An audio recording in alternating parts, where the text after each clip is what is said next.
Ազգային ժողովի քառօրյա նստաշրջանը մեկնարկեց խորհրդարանականների բարձրագույն դատական խորհրդի անդամի ընտրության հարցի քննարկմամբ։ Քաղաքացիական պայմանագիր խմբակցությունը ԲԴԽ անդամի պաշտոնում թեկնածու առաջարկեց Արմենուհի Հարությունյանին, որը 2022-ից 24 թվականներին զբաղեցնում էր արդարադատության փոխնախարարի պաշտոնը։ Վերջինս իր ելույթում նշեց, որ մեր երկրի համար անկախ եւ արդար դատական համակարգը կենսական անհրաժեշտություն է։ Թեկնածուն վստահեցրեց, որ падգամավորների վստահության քվեն ստանալուց հետո իր գործունեությամբ ձեռնամուխ է լինելու, նպաստելու ոչ միայն դատական համակարգի լիարժեք անկախությանն ու անաչառությանը, այլև այնպիսի ենթաօրենսդրական ակտերի մշակմանը, որոնք կբարձրացնեն արդարադատության արդյունավետությունը, կազդեն դատական որոշումների որակի վրա եւ կբարձրացնեն հասարակության վստահությունը դատարանի հանդեպ։ Կոռուպցիան ոչ միայն դատական համակարգում, ընդհանուր առմամբ բոլոր մարմիններում էլ աղետ է եւ որևէ մարմնում դրա ի հայտ գալը իհարկե ազդում է բոլորիս,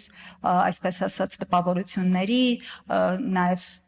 համաթվերի վրա, որոնք որ միջազգային զեկույցներում նշվելու են։ Մյուս կողմից, եթե մենք չենք ունենալու դեպքեր, երբ կալանավորվելու են կամ առնվազն մեղադրանք է առաջադրվելու որևէ դատավորի նման գործով, դա կնշանակի միայն մի բան, որ մեր իրավապահ մարմինները բավարար աչալուրջ չեն աշխատում եւ հետեւաբար չեն կարողանում հայտնաբերել դատական համակարգում որևէ կոռուպցիոն ռիսկ կամ առնվազն շահերի բախում։ Ազգային ժողովի արտաքին հարաբերությունների մշտական հանձնաժողովի նախագահ Սարգիս Խանդանյանն էլ մի փոքր շեղվելով հիմնական օրակարգից իր ելույթում անդրադարձավ վերջին շաբաթվա ընթացքում լրատվական քաղաքական դաշտում քննարկումների առարկա դարձած մի հարցի։ Նա հիշեցրեց նախորդ շաբաթ իսպանական Վալենսիայում տեղի էր ունենում եվրոպական ամենամեծ քաղաքական ընտանիքի Եվրոպական ժողովրդական կուսակցության համագումարը, որին Եվրանեստ խորհրդարանական պատվիրակության կազմում հրավիրված էին մասնակցելու ինքը եւ падգամավոր Մարիա Կարապետյանը, նաեւ դիտորդ անդամներ ՀՀԿ-ն ու Ժառանգություն կուսակցությունը իդեմս պատիվ ունեմ խմբակցության ղեկավար Հայկ Մամիջանյանի եւ Ռաֆի Հովանիսյանի։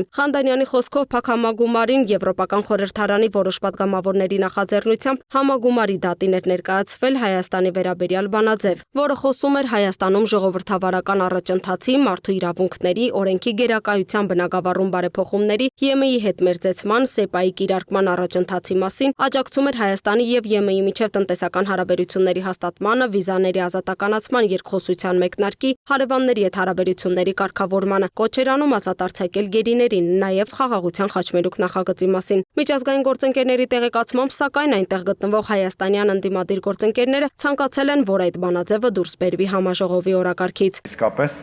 մենք տարակուսած էինք, որ նույնիսկ այդպիսի հարթակներում Հայաստանի ընդդիմությունը կարող է նման կերպ հանդես գալ։ Ցավոք այդ քննարկումը, որտեղ քննարկվում էր բանաձևը, նախապես փակ էր եւ ես չեմ կարող չիտել, թե ինչեր էին խոսում Ռաֆի Հովանիսյանը եւ Հայկ Մամիջանյանը, բայց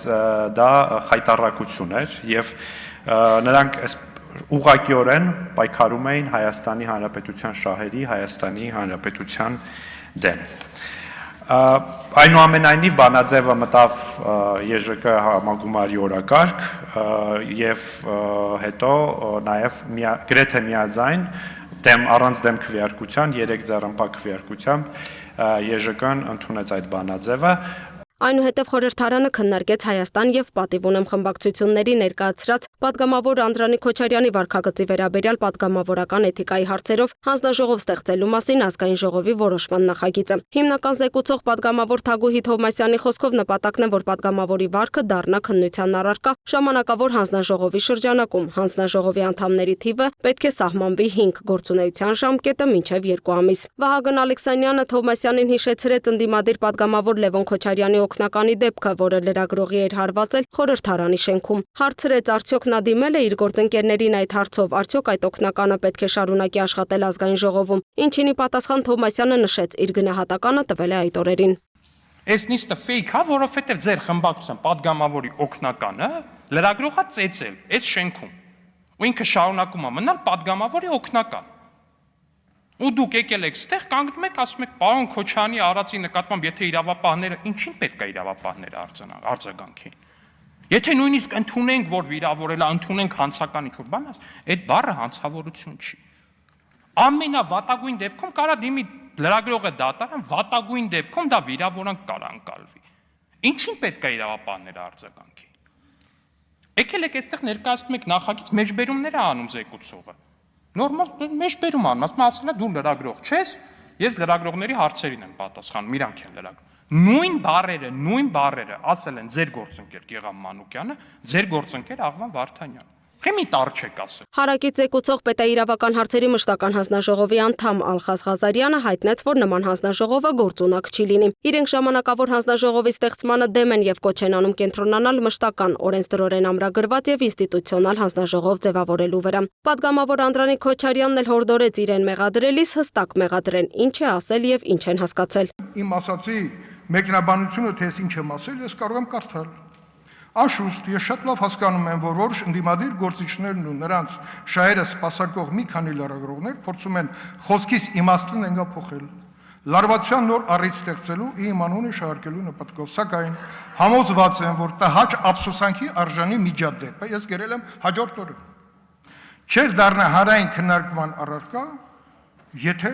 գնահատականներ տվեին մեջբերումը, որ ես արել եմ ձեր սիրելի հոգևորականի ասացից։